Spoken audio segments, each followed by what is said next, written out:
أعوذ بالله من الشيطان الرجيم. بسم الله الرحمن الرحيم. قال فما خطبكم أيها المرسلون؟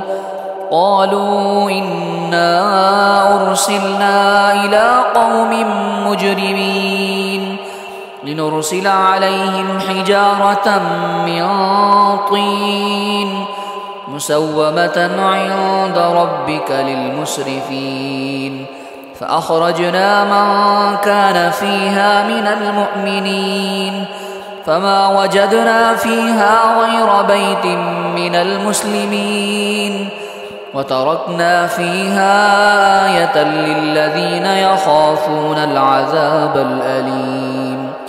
وفي موسى إذ أرسلناه إلى فرعون بسلطان مبين فتولى بركنه وقال ساحر أو مجنون فأخذناه وجنوده فنبذناهم في اليم وهو مليم.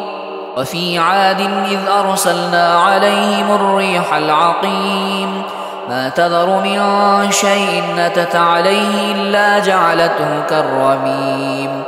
وفي ثمود إذ قيل لهم تمتعوا حتى حين فعتوا عن أمر ربهم فأخذتهم الصاعقة وهم ينظرون فما استطاعوا من قيام وما كانوا منتصرين. وقوم نوح من قبل إنهم كانوا قوما فاسقين.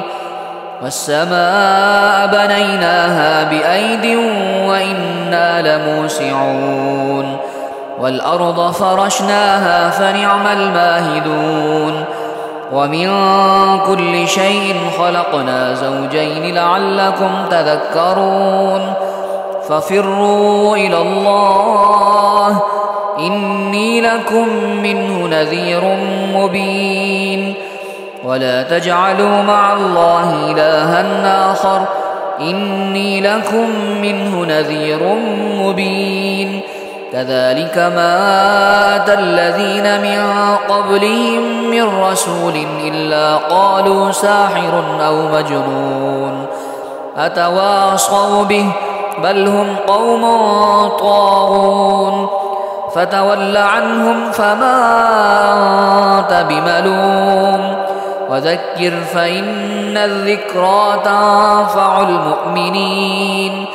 وما خلقت الجن والإنس إلا ليعبدون ما أريد منهم من رزق وما أريد أن يطعمون إن الله هو الرزاق ذو القوة المتين. فإن للذين ظلموا ذنوبا مثل ذنوب أصحابهم فلا يستعجلون. فويل للذين كفروا من يومهم الذي يوعدون.